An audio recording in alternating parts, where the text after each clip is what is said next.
I think it's fundamentals. I mean, I think Cole's a smart guy, like knowing the offensive playbook, knowing what to do at each position, but the fundamentals, you have to get down pretty good to be able to move that much and that fast too, like from week to week to week.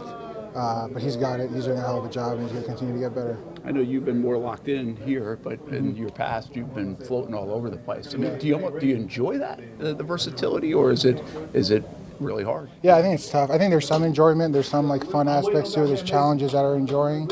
But I'm at right guard right now, and it's been good.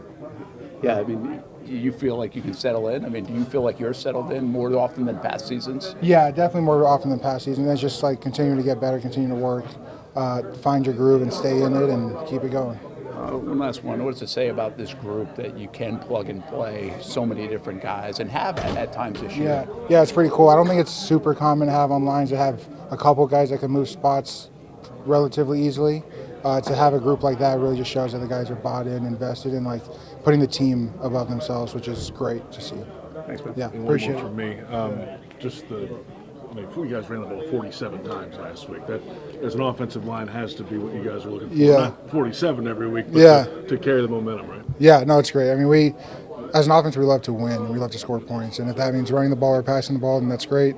We found our groove with running the ball a little bit, and whatever it takes to win, that's what we want to do. Give us the scouting report on Calais Campbell when you see him. He's great. I mean, I was a teammate with him. I played against him. He played here for a long time, and he's an all-time great person, great leader. It'll be a challenge, but I'm excited about it. What about his size is so challenging? I mean, he's really long. He's really tall. He knows all the moves. He's been in the league for a while, and he does a good job of manipulating what the offensive lineman thinks with his length and with his size, and just takes some patience and some aggressiveness too. But he's a great player, and he'll be good. Our vets and have been doing it a while, so we all get football and understand it. And I tell Brendan all the time, I love the way he plays, how he comes off the ball, and I think that, like, even though he's probably not vet as far as the years, I love the way he plays, and I think that I've told him before that makes me want to play harder coming off the ball and stuff, just seeing how he strikes and stuff. So it's just kind of the culture we're trying to build in the room. Liam said that Angelo is like one of the best tight ends coaches he's ever worked with. What is it about him that where does all that success kind of come from, I guess? I'm sorry, say it again. So Liam Cohen said earlier today that you're Angelo, I think is that whatever. Yeah. So he's one of the best tight ends coaches that he's ever worked with. Why do you think he's getting such praise, I guess, from the head coach? I mean, you can see as it's again, like you said, like there's no drop off the tight end. Like that's kind of the culture that's been built in the room. Like guys are going to be physical and they're going to strain, and we love for it to show up in the game, and that's going to pop big runs. There's an idea of just your season overall, having to kind of fight for it and special teams and up and down, and finally getting your chance to. Right? I think that's something I've battled. Being an undrafted rookie, coming in when I was back in Buffalo. Like every day you come in, you got to work to stay. They're always bringing in guys, to replace you, and it's just part of the league. And you just got to keep your head down, keep grinding. And we talked at the beginning of the season when I was on practice squad, and it just never changed the mindset. Just gonna come in, keep my head down, work, and when that opportunity comes, just be ready for it. Is that somewhat the personality of this football team too, you think? Oh, for sure. And I mean, we got a lot of young guys and on this team, and that's just like every day. Like they'll realize that next year there'll be more guys coming in, and that's just the mindset. Like there can't be no drop off, and if there is, they'll put the next guy in there. Talking to some people out in Arizona, they're excited to see you. Obviously, you spent your entire career out there. What does it mean going back out to the desert to take on the Cardinals on Sunday? Another opportunity for a win. Keep stacking W's for the Jags, and on to the next one. Third trip to the West Coast as well. Already winner out in San Francisco and Las Vegas. Obviously, you guys got the routine down now. Another trip out west. What's your thought on Arizona this year? Obviously, you know a lot of those guys. A lot of new players. It's a new year, so I think to go in there and be like, I know what they're doing, or I know the players. There's been a lot of time and distance in between when I was there, and so it's playing what I see, not what I think I know or what I think I'm going to see. It's just going out there and executing calls. Final question from me. Will it mean something to you if the fans give you that nice ovation like expected out there? Will that mean something to you personally? Yeah, the fans always gave me more than I deserved. So yeah, that'll be pretty special. Dennis, appreciate it. Awesome. Real quick.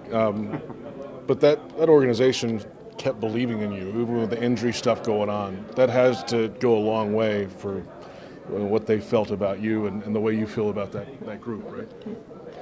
My wife's been trying to get me to talk about feelings for a long time now. Okay. Yeah. So today ain't the day. Got it. This defense, so getting after the quarterback last week, what changed? What was different? Or is it just the mindset continuing to grow as the year goes on? Yeah, I think it's just that mindset and opportunity. When opportunity meets preparation, it was awesome to see.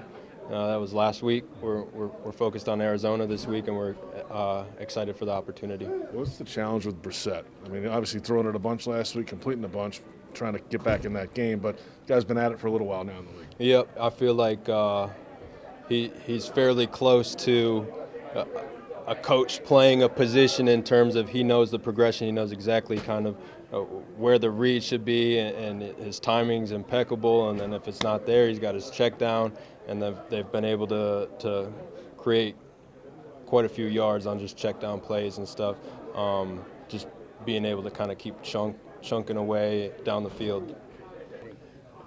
We've seen Calais before, but just memories of that season with Calais when your first year in. Yeah,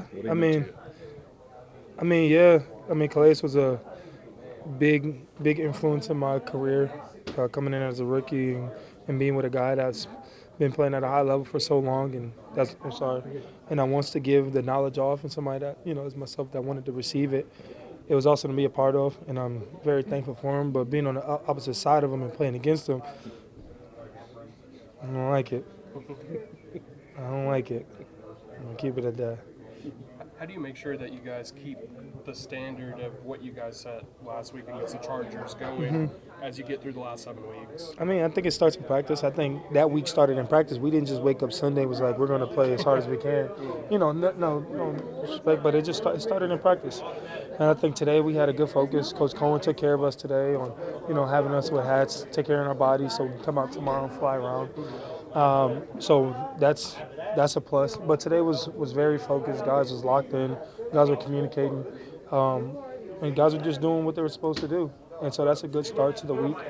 And then come back tomorrow, get the game plan, practice fast, and correct the mistakes that we made in practice, move on to Friday, and so on. Tim Patrick said that Cohen's probably the most relatable head coach he's played for, and he's played for a bunch. But do you agree with that he's pretty relatable, and why? Yeah, from your standpoint? Yeah, of course. He's very communicative. He definitely tells us the real every day, which I can respect, good or bad. Like I can respect somebody that's, as a man, giving me. I don't like sugarcoating. I like, point blank, and he gives it to you straight.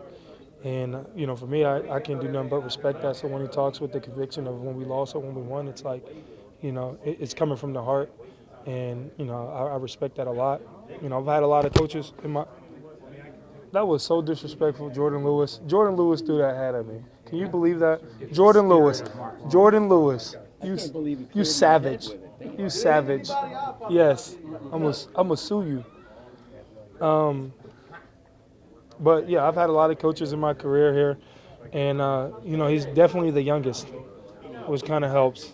And so hopefully he understands what kind of we go through as young players, and he takes really good care of. I know he's probably the best coach that takes care of our bodies throughout the weeks, on seeing what we need, the flow of practice, how did that look. So he's definitely taking care of us, and it's the best I've felt going into a week 12, game. So yeah. You talked about Calais. Now that you're one of the vets in the room for two young defensive ends, what was it like just for you, from your perspective, to see them kind of make the plays they did on Sunday when you went back and watched the film? Yeah, it was awesome, man. Because I see the hard work they put in every single day.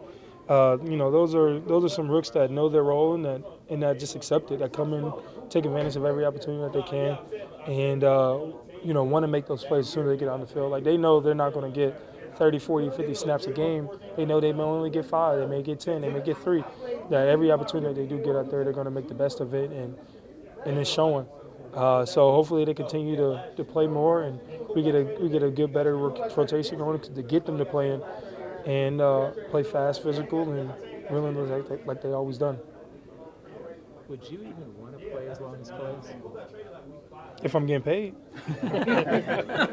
and I have vet days like he has. I don't think Calais practice anymore. You know what I'm saying? So, yeah, I would definitely do it. I don't know if my wife would want me to. 17 a year?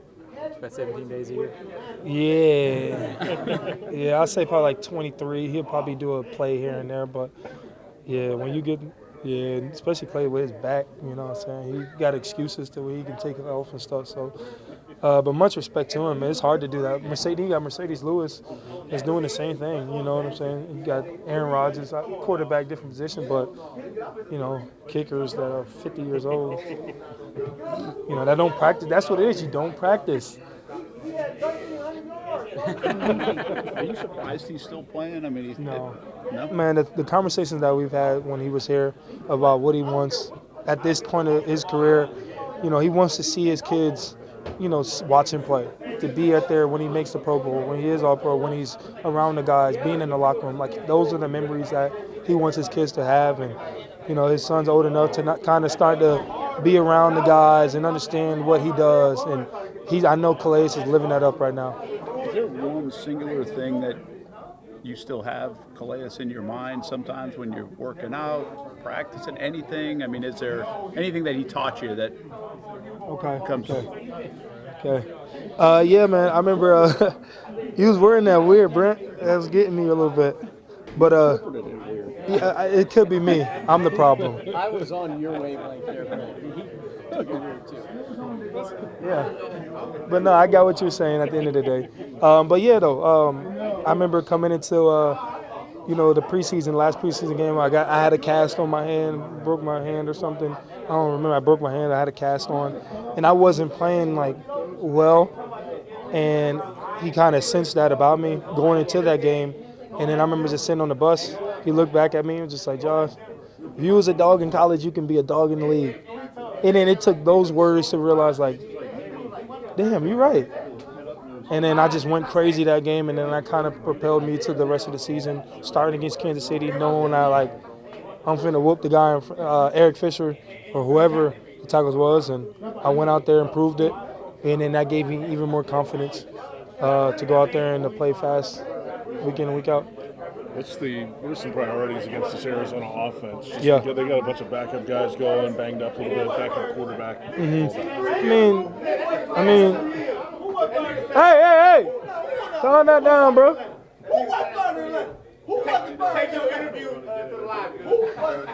The disrespect. No respect. You got the sack record and everything. No respect. They don't love me here. But you see, they quiet down. Ask that question again. I'm sorry. Arizona offense. Okay, yeah, I got you. This week? Stop the run. Stopping the run. Obviously, they had 47 attempts, 47 completions out of 53 attempts, which is very impressive. No matter win or loss, that's like Myles Garrett getting 5 sacks and losing a game. It's so impressive, but you know what I'm saying. So it's very impressive that you can be able to do that and complete as many passes. So we have to know how they did it, why they did it. It's weird because when I see it, I don't know if nobody else seen it, but when I first saw the tape on Sunday, I started watching it on Sunday so I can kind of flush it all and get reset. It kind of reminded me of the Houston game. How they did their offense. It's like they were down, but they were still in the heavy personnels, still drop back passing. Still, play action passing while they were down. They didn't truly get to throw open, got to score, got to move the ball down the field until the last couple minutes of the fourth quarter. So we have to play sound football up to that point. If we're up by who knows how many, or if we're down, we have to play sound football until it's time to all right, now they're abandoning the run. Now we can drop back. Now they're not chipping me because I'm expecting chips and nudges. So I have to get my mind right and adapt to the calls that we're doing. So And I kind of know it's going to be a fourth quarter game whenever I want to feel like, or in a 2-minute situation where it's like, well, I can pin my ears back and I can go win a one-on-one. You know what I'm saying? I know I'm probably not going to get those until a 2-minute or a fourth quarter. So being within the game plan, trusting what we're calling, being in the right spot, dropping if I need to drop, rushing when I need to rush, stunting when I need to stunt, it's all important. And that's why we got to communicate and be on the same page.